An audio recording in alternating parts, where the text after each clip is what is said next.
Miss Andrea. And I'm Miss Mare. And this is Cheese Press. It is. So today we are painting. Oh. We are painting. I'm about to start. She's already started. Because our topic is sensitive, and so we want to do something that's relaxing to us while we discuss it. Shalante and us, or we all, we're having a very interesting conversation about something that's happening in the current administration. And as your resident history nerds, we probably are good people to explain what's going on to you. So I'm going to let Shalante go ahead and take it away. Hi, my name is Shalance, and I am the voice behind the camera. And as they said, this is probably not the easiest topic, but someone like me, and I know there's a lot of people out there who resonate, I understand what's happening now is difficult. I understand what's happening now can be very confusing.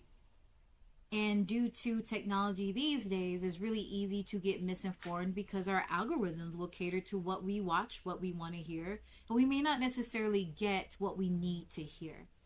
And as someone who has actively tried to avoid the news because I do have anxiety, I feel like I've done myself a disservice because I understand and I have opinions about what's going on, but I don't completely understand. So I would like to know, what is DEI and how did it even come about? Because we learn about this in school, but we don't. It's been a long time. I'm not telling my age, but it's been a long time since I've been there. So what is it and why was it implemented? And please be honest with me of, should I be nervous? How does this affect me? How does this affect my friends? Interestingly, you said that you learned about things like this in school. So can I ask a clarifying question? Mm-hmm. What do you remember talking about this kind of thing when you were in school? However long ago that was.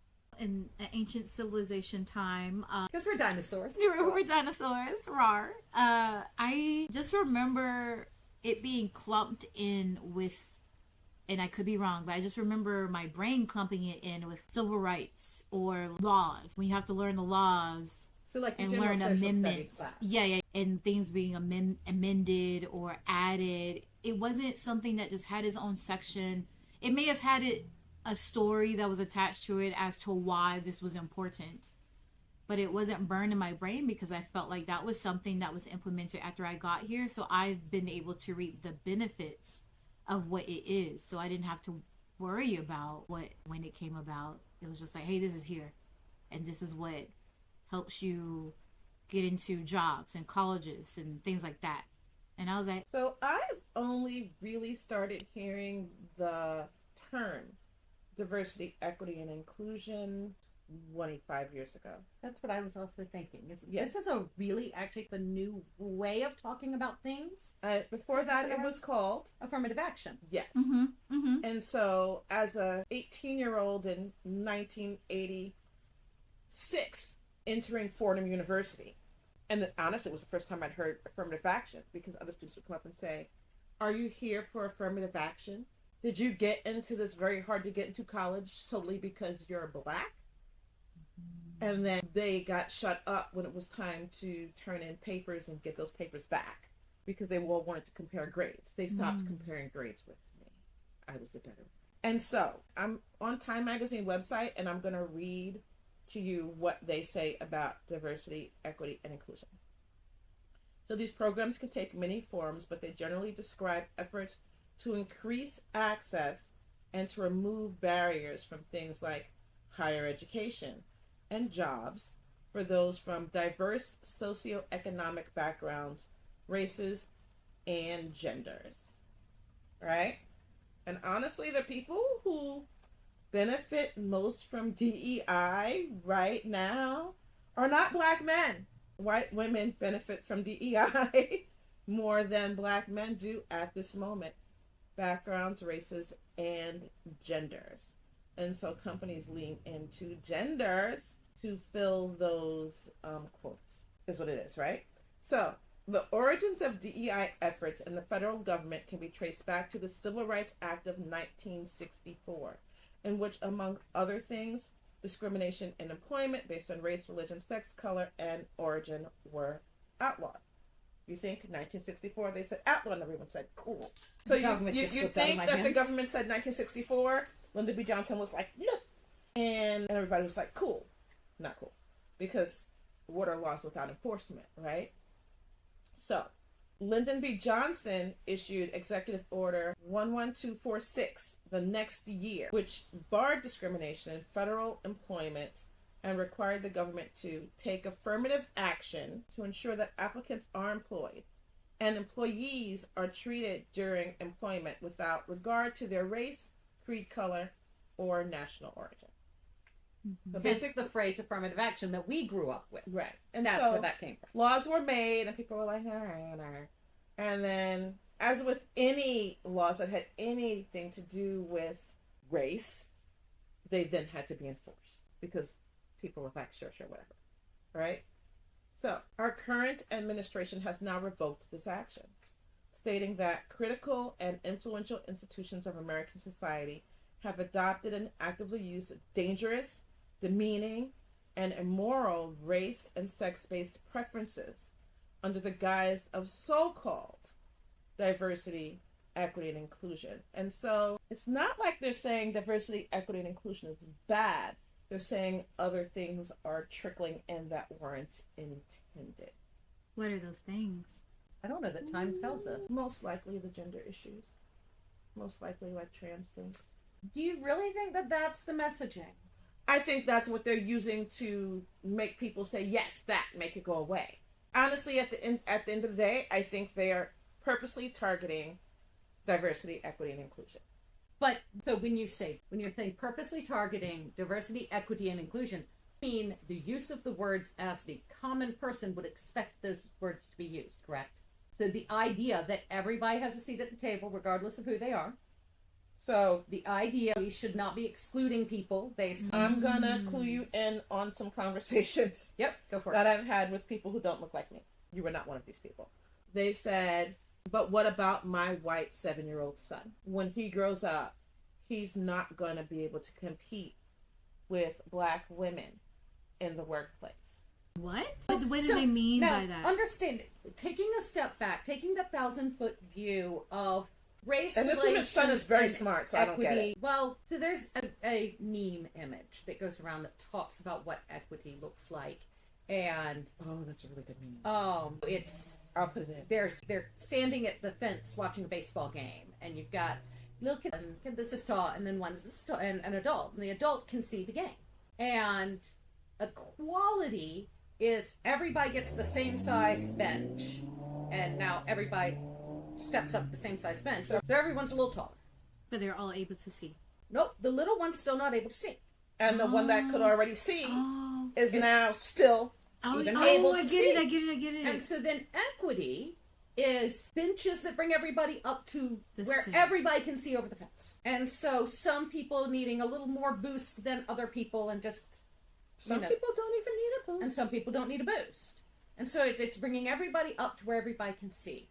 And so this is the underlying philosophy behind why some people need additional supports than others. And when you deal into sociology and things like that, that's a pretty obvious sort of train of thought.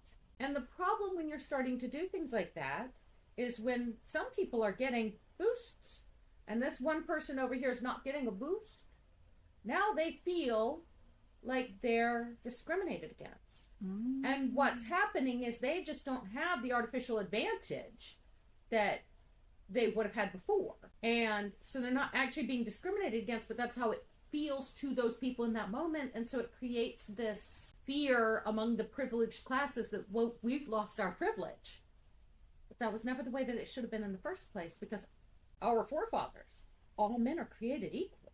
And so why are there things in the system that makes people unequal, and how do we fix it so that we are going back to our roots, back to our founding? All men are created equal, and using men in this very generic term. They didn't at the time, but now I hope we recognize that it's mankind, it's humans, it's people. All people are created equal. And so breaking down the barriers that have been in place from the very beginning that defied that initial statement now feels like oppression to the people who've had the privilege. Okay. So yes, and that's exactly where I was going, because there's a well-known saying that equality for some feels like oppression to those who have always had the privilege. And it does. And so this individual who has tons of money, has a very precocious little boy, is also aware that Black women educate the mess out of themselves, right? Because we do. Because we understand that people are going to look at us and say, show me your education, where they'll look at someone else and, you seem smart. Yeah, so Black women, super high rate of PhDs, right? Yes. Why? Because no one would take our word that we're smart. So we had to go do it on paper and go into debt. And then end up homeless from getting educations. Well, because we didn't okay. get, because okay.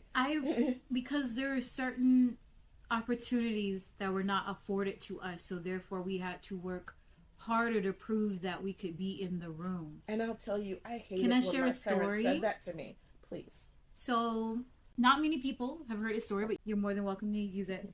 I still believe I'm smart, but I grew up in the hood. I grew up predominantly in a Black neighborhood, and everyone around me seemed very smart and ambitious, but we didn't really have much, so we had to make the most of what we had. And because I was really young, I didn't understand that I didn't have. I just understood that we made it work. And I would see things on TV that would make me be like, oh, people obviously are living better than this.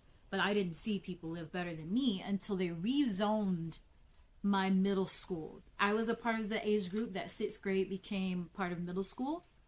And we got rezoned. And so we went to this high school / middle school that involved white people and Hispanics. And I was just like, oh. But for me, being a little kid that loves everybody, that's just like, oh, you're a person. And I was blessed enough to have people that felt the same. I got a white best friend. And when I spent the night over her house, I'm like, oh, this is like a princess. It was just great. She was in a standard middle class family. I'm sure they had their struggles. I know they did, obviously. Now I know. But they lived so differently. There are just certain things she already knew. There are just certain things that she already experienced. And I learned how to survive, but she was learning how to live. So fast forward, wow. I meet with my high school counselor, a graduation counselor. And I said the schools that I wanted to go to, because I didn't think that college was really an option for me. I just knew that I wanted to do it because I'll be the first in my family to do so. And as I sat down with her, she's like, well, maybe you should try some tech colleges, because I chose some universities. And she's like, you should maybe try tech college, because I'm not quite sure you're going to get into the school with the grades you have. Now, sidebar, I was very smart. I was in advanced classes, AP classes, honor classes. Yep. But once I found out that I'm busting my butt to survive in these classes, and someone in a regular class GPA would just be untouched and they could just escape through. Yep. At that point, I was just like, I'm just going to enjoy my time in freaking high school. But I was really smart. I didn't have anyone to tell me or break down to me what a GPA really was. Right. Why that was important. And scholarships, why is it really important to get scholarships? I just knew that we didn't have money, so I needed to get it. But I got a really late start. So scholarships, you have to get those things early. Oh. So I now understand where my college counselor was saying. But little kid me was like, you can't tell me that. I'm going to get into the schools. I've had many brilliant young men and women of color tell me that their counselors steered them toward tech school. And so I got them into universities. And that was me. But then I just applied to them anyway because my brain was like, what's the heck? And I got accepted into every college that I applied for. And I went to the auditions, of course. Now, there was one particular college that I auditioned for. And when I went to that college, I did not feel safe by the people who attended. And I had a couple of instances that were kind of racist, but it didn't stop me from auditioning. Now, knowing what I knew about another student that got accepted, I was looking at my transcript and I'm like, how in the world did I get accepted here? I do believe that vocally I excelled. That has always been my step in the door in a lot of cases. I can't deny that. I'm blessed in that department. Because you went in for the arts, yes. And I did my audition and I knew what I was talking about when it came to music and my auditions. That's why I pride myself in getting people ready for those auditions, because that you would not be able to tell what I grew up in. But I didn't say this out loud, but I'm like, how in the world did I get accepted into this university? So I didn't go because of the experience that I was experiencing from the students on campus, but it had been brought to my attention that this particular college or university, they want to meet quotas. So because I was talented and there was something there, that could be the reason why they overlooked certain things on my transcript, because they wanted the talent. Right. So eventually I learned about the affirmative action and things like that. But I gave this story to show, yes, my transcript may have not been fair, but there were just certain opportunities that I didn't have because I didn't know about them. I didn't grow up. And I'm thankful that there were people who saw me and saw my potential, because my potential didn't get to get explored in the environment in which I was in. Right. And I think that's important for when people say, well, it's not fair, you can just get in because you're Black. No, that may have been the case for somebody. And that may have been partially the reason. But I still had to work.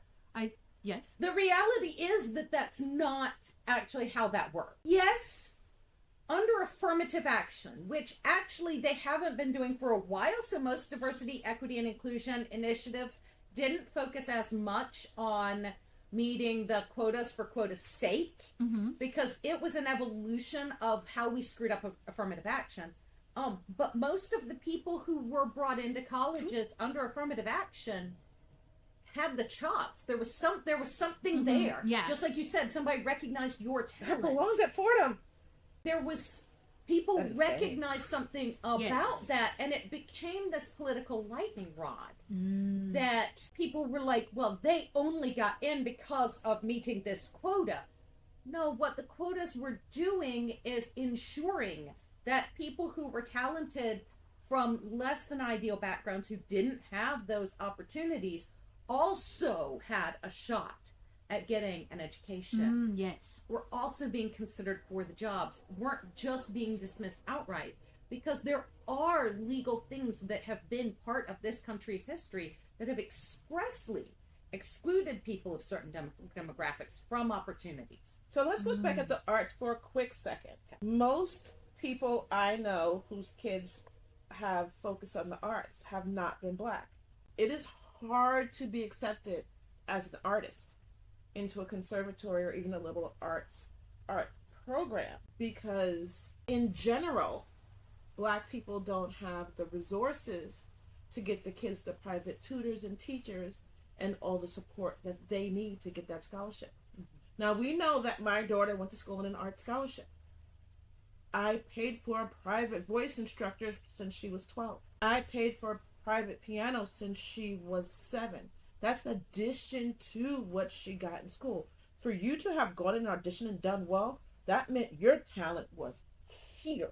Top notch, I promise. You were uber talented to get in, because the kids who have had the coaches and teachers and tutors have been taught more technique, and you came in there with some raw, unimaginable talent.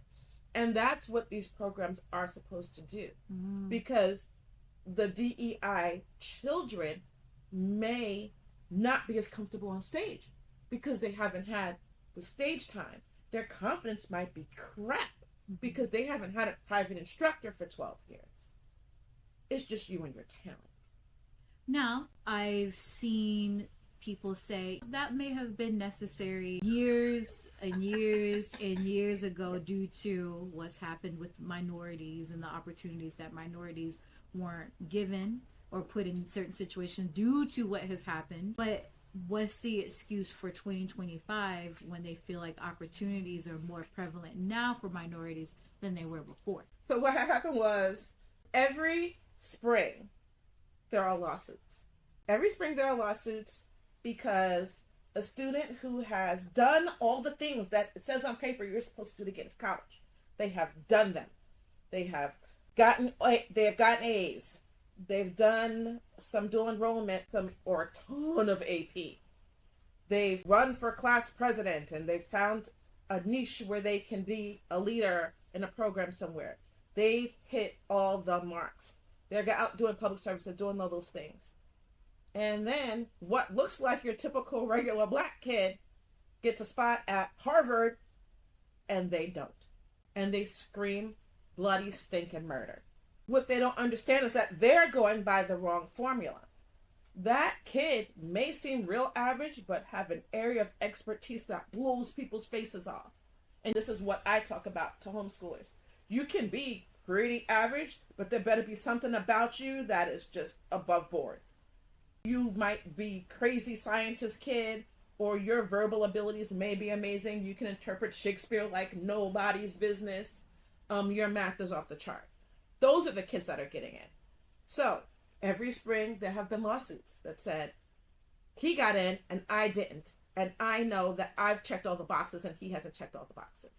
And so they want to claim that those kids are DEI kids and they have taken their spot, when those kids are just probably genius in an area. And so that's part of what the big brouhaha is about. Interestingly, before this whole Take Back the Initiative thing even happened, schools started rolling it back. And that demographic of kids who were suing and doing things, they lost spots because they were model minorities. Model minorities lost spots when the whole time they thought the DEI was for the black kid who was getting it over them, and the DEI was for them. I don't know that really delves into the whole. But that's what put society. It in our face. No, well, but Yeah. that was the question: is are we in a post-racial No, society? people are suing because a black kid got into college in front of them. No, we're not. I understand. No, we're not. That we're not. I know you understand. You wouldn't be sitting here next to me painting. That's true. But that is, you hear that in the narrative, is we're in a post-racial society, so we don't need these things. Except that we're not. So I was kind of diving into this because DEI becomes something that we are keenly interested in because of what we do. And there are a lot of things happening politically right now. There are so many things happening politically right now because the new administration's just taken office here in the United States. If you're watching from a different country, there are a lot of things happening politically right now. And it's like, I saw a friend of mine make a post about this idea. Part of the point of the deluge of executive orders, of new legislation, of pushing this policy, the point is to overwhelm you so that you disengage and so that you check out. So the idea behind the strategy, the political strategy play here, the idea behind it is to overwhelm you. That's the point. That's the purpose. Make you tap all the way out. So DEI in particular has an enormous impact on the education industry. We're sitting down to write grants as an arts organization. And I had a conversation with the arts organization person this weekend. Yep. Was told to scrub all DEI any mention of anything because you're not going to be considered for a grant if you have any of this information as a grant-seeking organization, and whether that's education, whether that's arts. You can't say we are a safe space for everyone. You can't? No, because that's diversity, equity, and inclusion. So don't let this overwhelm you because That's what they want. Stand that part of these initiatives, specifically from an educational standpoint, one of the things that the Department of Education was doing at the federal level, that they have immediately been told to cease. This program is gone. They've let people go. It's scrubbed from books. There's not going to be any federal interference whatsoever. There was a way previously for advocacy organizations, for school systems, for parents to challenge what local schools and libraries were doing with removing books from their system. Very specifically, right up here in Forsyth County, just around the corner from where we are, there were a number of books that were removed from the school library, things that had they had main characters that looked different from the norm. Looks like I Love My Hair. Yep. So some of it was for different identities. You have two mothers, might have two fathers. Mm-hmm. So there was some of that, but there was also books that had main characters that weren't white. were pulled from the library and were banned. That's really such a loaded word in this case, because what it was is they were being taken out of the school system. And so there are organizations that are fighting against things like that because representation matters. You have to see people who look like yourself to feel like you belong in a community or in a society. Mm-hmm. And when you have parents or school administrators or saying, well, we can't have these books because they teach divisive topics, which is another way of saying we cannot teach in the state of Georgia as of 2022.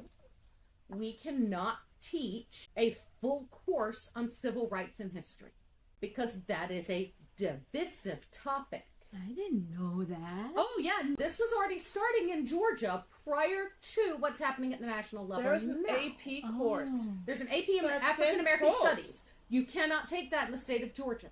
What? Mm-hmm. Post-racial my butt.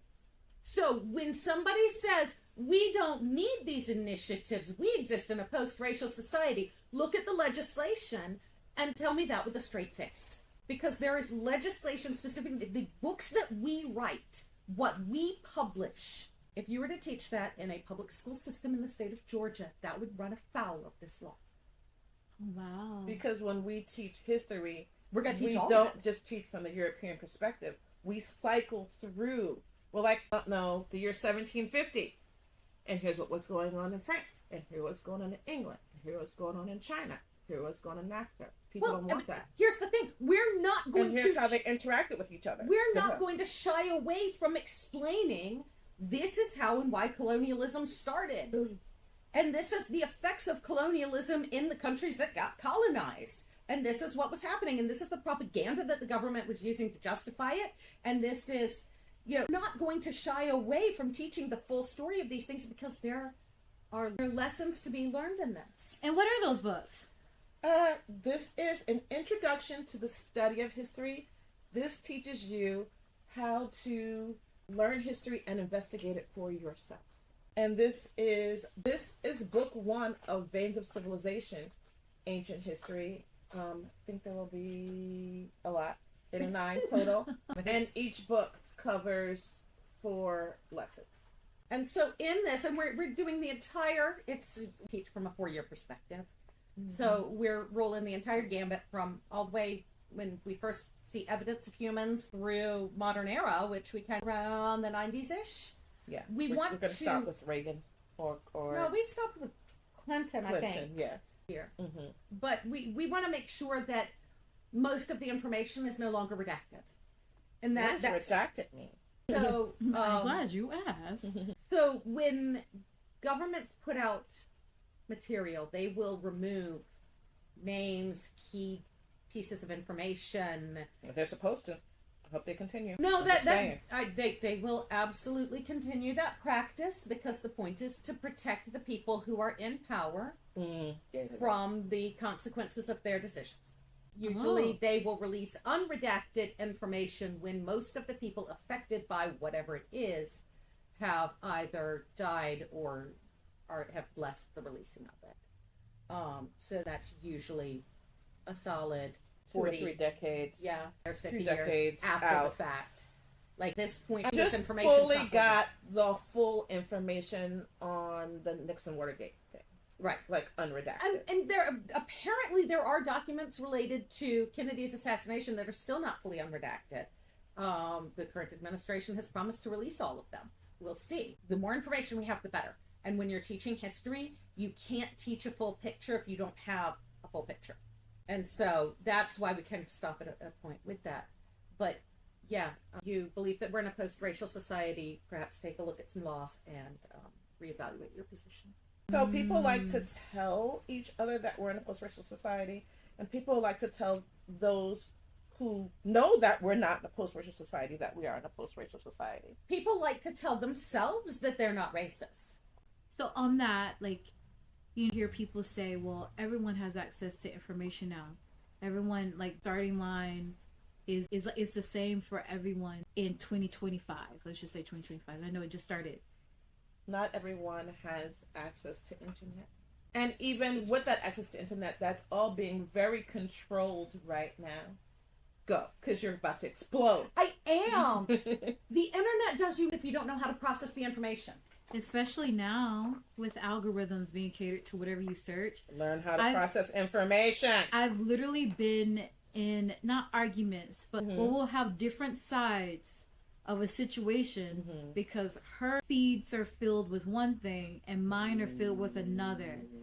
Fortunately, we understand that that can be the case, so therefore we're not like trying to, you know, say the other person's dumb or whatnot, of like Earth and non-flat Earth.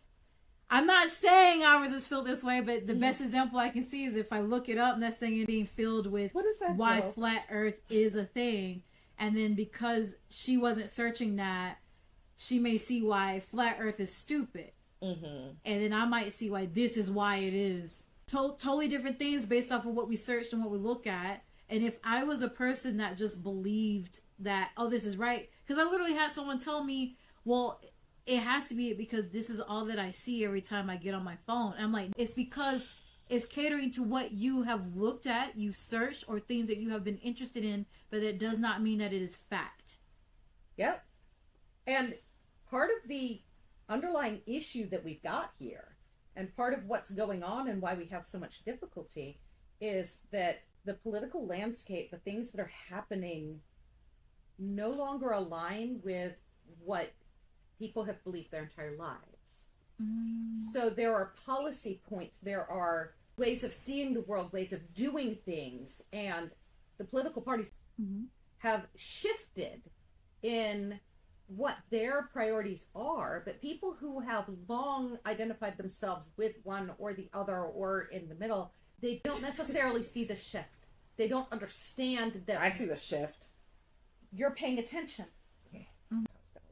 There are a lot of people who don't understand the echo chamber thing that Shalansi was just describing. There are a lot of people who don't realize. I've been accused of being in an echo chamber because you're among smart people and smart people think they know everything. What do you do with that? I read constantly. Because anti-intellectualism has been a thing. Anti-intellectualism is a thing. For at least 20 years. Yeah. There has been a very concerted effort to anybody who has any degree of education believes they're smarter than I am, and therefore they're idiots. Let's go back to when we were looking for a building to have our homeschool program in. We thought we had struck a pretty fine deal with a gentleman. And then we found out he didn't believe in educating girls. And we found out he didn't believe in educating girls. Oh yeah, homeschoolers, that's great. I love that we have the freedom to teach everybody what they should be learning, and we'll just teach all the girls how to be a good wife.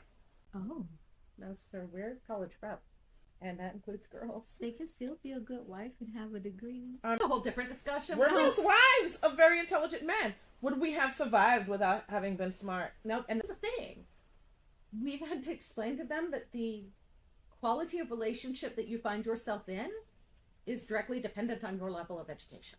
Encourage education, because if college isn't accessible for whatever reason, there's still ways to seek and get knowledge. My husband and I are of the opinion that everyone needs an associate's degree. Especially everyone who homeschools needs an associate's degree. Especially if you're of color and you homeschool, you need to have an associate's degree because they'll be like, oh, you homeschooled, you didn't do anything if you're brown. But if you're not brown, they'll say, oh, you homeschooled. Oh, your parents must have been amazing. I'll hire you. Let's go back. We're going to loop that conversation back around to the beginning. Because clearly we're in a post-racial society. Here's what's happening because we touched on it. I had a call with a director of a community theater yesterday. And I called them to tell them that someone had said really kind things about them. And they were like, I really needed to have that right conversation from you. And I'm like, oh, how's everything going? How's your show? Oh, no, my show's wonderful. Sold out. I had to bring in more seats. It was amazing. And she said, but we are in grant mode. Grants due February 7th for the arts. And we've been told that we had to scrub all DEI information from our website. Our theater is built on untold stories from diverse communities. And I don't know what to do. But I've been told by the people who give me the grants that if I want a grant this year, they can't give me a grant. They'll lose their ability to give grants if they give me a grant with that on my website. And she's like, oh, so I'm going to send this to you because I know you're applying for grants this summer. but you can't put that out. That can't be your reason for us to give you a grant. But grants are supposed to serve underserved communities. I guess depending on the grant. We're going to have to lean into economic disadvantage, I guess. I don't think the economically disadvantaged are ethnic, but so understand that when organizations, when we're being told to modify our websites, this isn't about meeting quotas. This isn't about the policy points that we were discussing earlier with affirmative action. This is about saying we are a space that everyone can belong in. Oh, so they want us to roll back. That's what they're telling people, that they have to roll back. So is removing it, eliminating it, really saying that it doesn't care about diversity? Like, is it saying because online and what I'm seeing makes it sound like they don't care about the minorities of gender or what race? They're saying, we're coming back to that when you lose your privilege, you feel like you're being oppressed. So that's why it's being eliminated. If you've ever seen the school board news conferences where people get up, black and white, and say, stop teaching our kids about racism, stop teaching our kids these bad things about civil rights. Critical race theory. Just critical. Ooh, that's a whole another conversation. Stop teaching our kids things that make them feel bad about being white when you talk about what their white ancestors did. And black people say, stop teaching our kids that we were slaves. You're drumming it in, right? And I understand their hearts. I understand they don't want their kids to come home crying and saying, our ancestors were horrible people, or our ancestors were slaves. I understand the mental toll it takes when those things aren't taught correctly. Because my son came home in grade 6 and said, we learned about racism today, and a teacher looked at me and said, if this was this year, Jackson couldn't be our friend. So that's not teaching it. That's not teaching like a bozo. Look, I've gone all the way to side. I don't have anything else. So what we do is teach these things incredibly responsibly. Whenever I teach about civil rights, after I've said, okay, what's happened, I always include how white college students, and it's very touching for me, risk their lives for black college students. I always include the white boys that got killed on buses to protect black people. And so you can teach these things and teach the good white people did to move us forward. It's not all white people are bad. It's not all black people were slaves and deserve to be slaves. It's what happened when the races came together that made it all magical. And it hurts my feelings that people don't want this information. It really hurts my feelings. I always go after what Mr. Rogers said. When bad things happen, look for the helpers.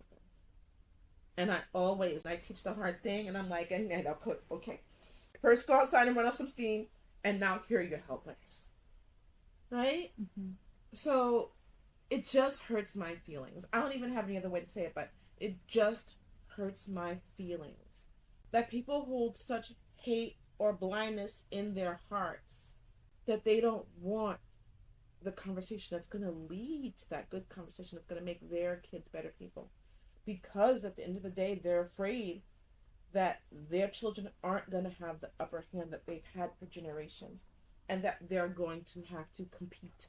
Well, what do you say to the people that feel that to constantly talk about race and the division and bring it up, that we're only pushing that, like only pushing division if we keep bringing it up?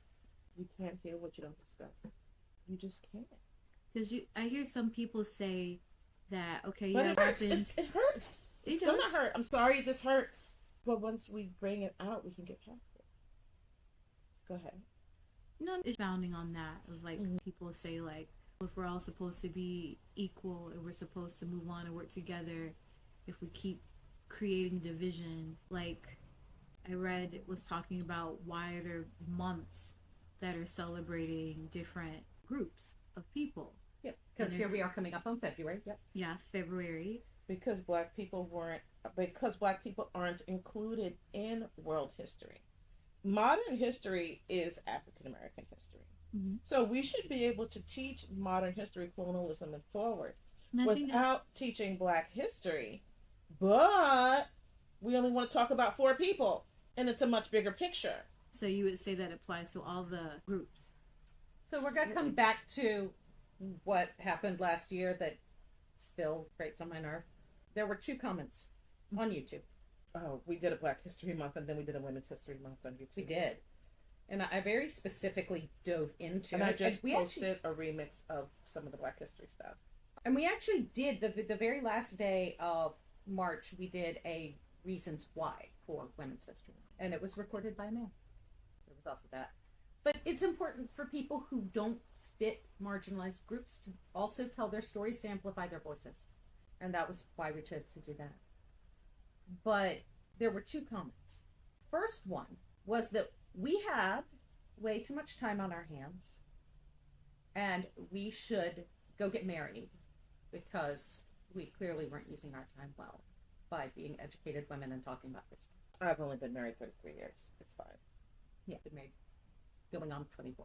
Yeah. In fact, my husband sometimes appears on the channel. The other one was when we were doing Black History Month, and we were discussing I blocked that out. I don't remember. We were discussing the discovery of DNA and the woman who contributed to that research but was not awarded the Nobel Prize along with the peers that she had worked with because she had already passed, and they don't award Nobel Prizes posthumously. And somebody came at us and said, no, these 2 men who won the Nobel Prize were the only ones who worked on it. And there wasn't a woman involved at all. And why would you say something like that? That's clearly not correct. No, we were right. Dive into the history of it. That's why she wasn't on the Nobel Prize. She had died. And so I had gone into, there's a very large body of research specifically on women in science and how they are systematically removed from the historical narrative. And some of that is talking about how a lot of that narrative was written when women just weren't in history departments. That was not a field that women went into, and so they were wildly underrepresented.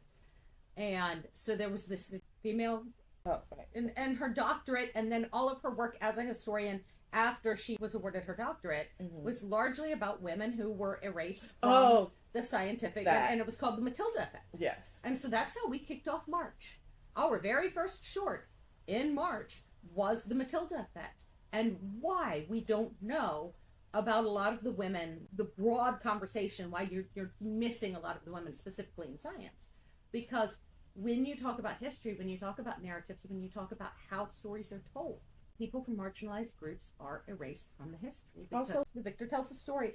And for most of history, what we're reading now was written 50 years ago, 100 years ago, 1,000 years ago, further back than that, by white men. That's who wrote the history, so that's who we're reading about.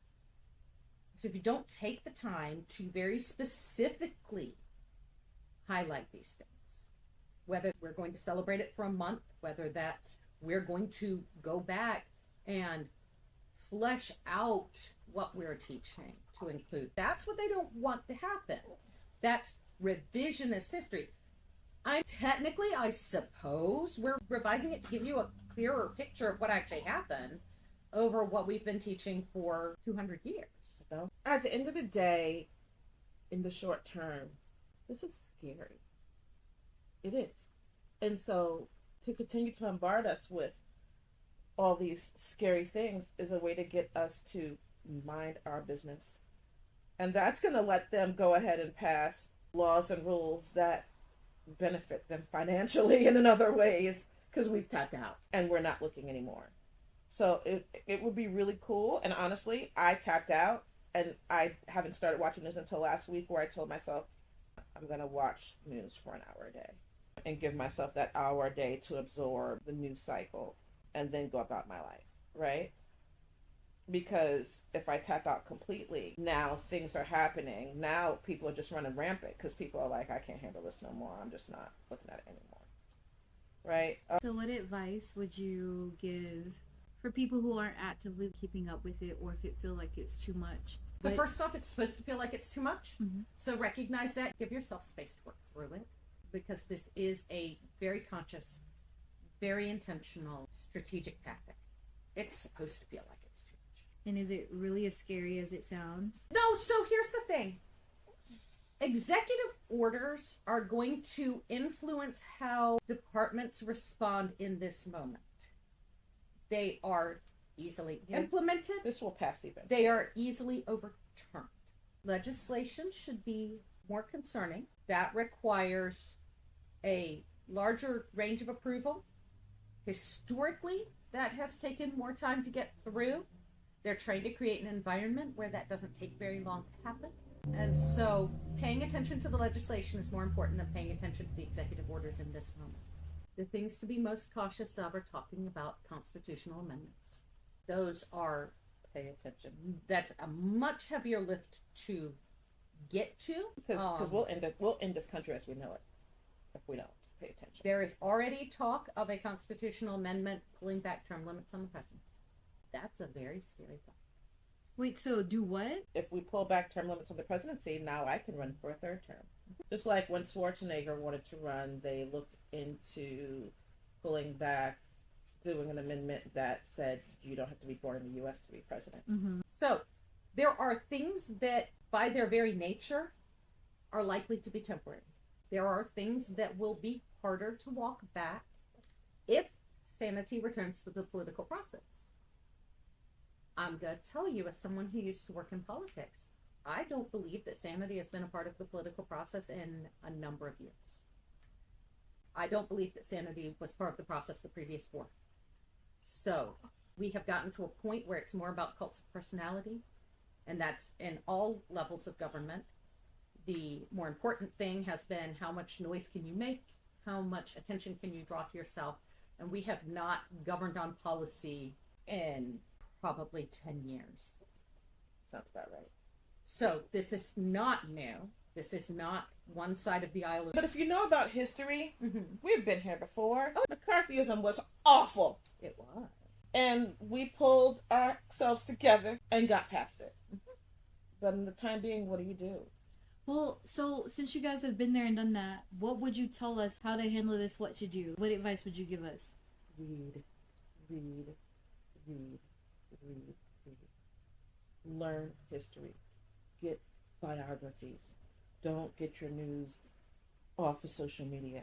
If someone says something that you find interesting, find the source. Right. Read. Double check everything Read. you hear. Learn From your sources history. that you trust. Learn the laws. Learn government. Because if your generation doesn't step in, I can't use the grammar that popped up in my head. Hello, this is Miss Andrea editing right now.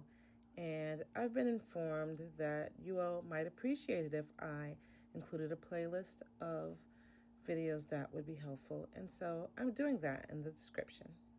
If your generation does not step in, if we don't have 30-year-olds stepping in, we can't be continued to be governed by 80-year-olds. And look, I'm a little stone's kick from 60. This cannot continue. You young people need to be learning history, learning government. I don't care what side of the aisle you are on. There's nothing new in what's happening. So learn history so you know what we're repeating exactly. Where can they go to get biased sources? There have She's been... first, not just kidding. If that's something... I can post... So there are intellectual think tanks that will rate quality of news sources, and there's generally it's re-released every year, and there's honestly this book does tell you where to get it tells you where to get some. It does tell you how to vet sources, but very specifically for current event news things.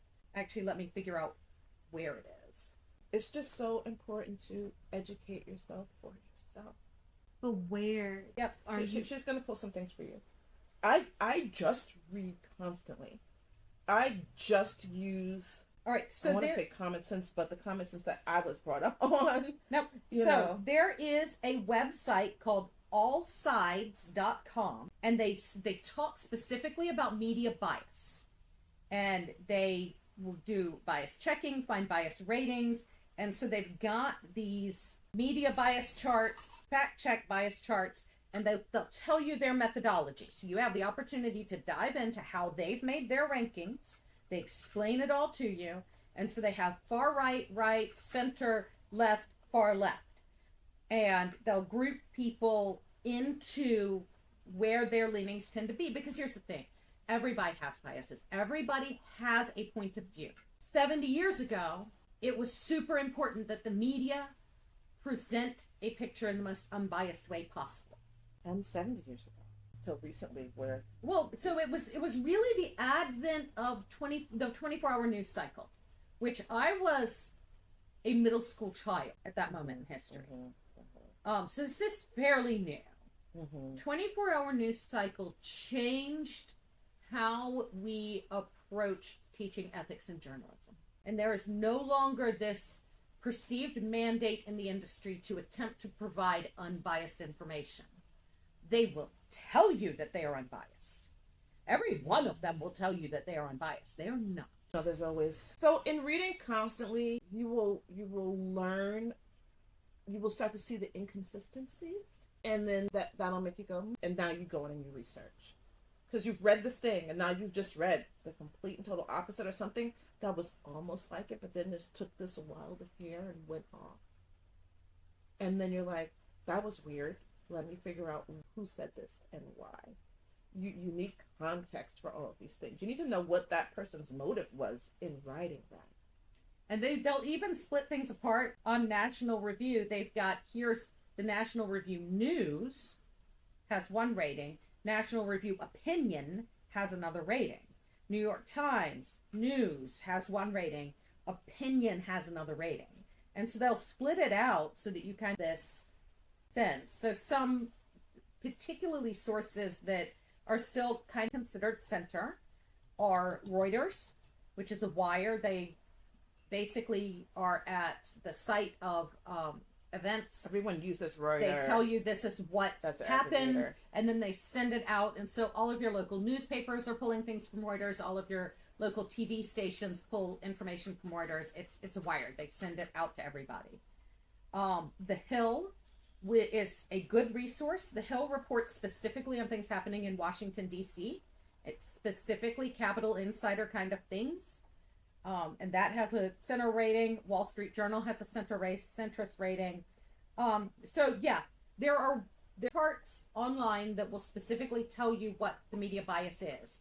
And it not only, the one that I've seen is like a chart kind of thing. And so you've got your left, your right, and then your center, but then also you have kind of your source. How clickbaity is it going to be written? How much outrage are they trying to provoke? Versus are they just giving you the fact? I mean, things I read just for fun. Yeah, no, absolutely. There's absolutely value in news entertainment, and want to find the thing that's sometimes salacious. They're a little shady because they can be, and so you want to go find the thing that's being salacious, and so you go find the thing. But just understand it for what it is, right? And unless you know something to be true, and even if you think you know it to be true, maybe double check that, because every lie, there's a kernel of there's truth. enough truth to make you go, oh, okay, it's true, and then clearly part is true. Right. And so all you can do is start learning and fact checking. Maybe you're not going to be a politician someday, Shalante, but maybe you'll be the person who gives money to the politician, right? Or tells your friends, hey, jump in the car, we're going to vote. Or goes door to door knocking. And so there's no one who's exempt from my mandate to go learn. Now, because we are dealing with a high volume of information, because it is what it is, don't try to absorb all of it. And this was advice from the friend of ours that I was reading immediately before we sat down to record this. Don't try to understand all of it. There is too much. It will be overwhelming. Get with your friend group. Have your priorities. For me, my priorities are going to be education, because that directly affects what we're doing, and probably immigration. There's a move to revoke citizenship from some naturalized citizens. We both have husbands who are naturalized. No, my husband's on a green card. Oh, dang, mine is naturalized. Depending on how wild this gets. And I don't believe that my family's actually in any danger of, whatever. Oh, he's probably from an approved country. He's certainly an approved demographic. So but things go truly haywire if they cross a bridge that gets us to full closed borders kind of thing. If the federal government manages to get to a point where they're not allowing people who are non-citizens, say he gets the ultimatum, you need to become naturalized or we're revoking your green card, my family's moving to Australia. Like, these things that we need to know as a family, if things get that crazy. Do I believe that that's going to happen? Again, no. Because that would require that next step, that legislation. You can't do that by executive order. You're not going to legally be able to just close the borders and revoke all the green cards and make everybody leave if they're not a U.S. citizen. You can't just do that by executive order, I don't think. So let's end this with a little bit of history. Okay. Okay. Slaves were freed, and we had a period of Reconstruction. Yeah. And during the period of Reconstruction, things were outlawed, like lynching, things of that nature, not letting Black people vote, things like that. And while there were people who rose up to beat that back down, meanwhile, what a lot of good white people were doing, people were helping Black people open schools and colleges. And this is where we got our HBCUs. And they were so busy trying to keep us from working, they didn't pay attention to us getting educated. Martin Luther King came out of this. That whole generation of civil rights people came from these colleges and universities that were started, that were funded by white churches and black people coming up. And we're all so much smarter for it. And it makes me kind of sad that we went through a period where HBCUs were no longer needed and we fled the HBCUs. Because if you don't get into the college of your choice because whoever read your application is like, oh, we're Black, and so we have to nix them out because I don't understand what this law means. Because I'm giving people the benefit of the doubt. Maybe you don't understand what the law means, and so you're going to say, we're going to say no to this Black person because we have too many Black people now and make us look DEI. You also have an HBCU as an option, because that's how we pulled together last time things were going down in a racial direction, and history repeats itself. A lot of people do. Those who don't study history are doomed to repeat it. Those who study history, it was 3 parts, and I don't remember how the people who study history actually fit into it on this particular case.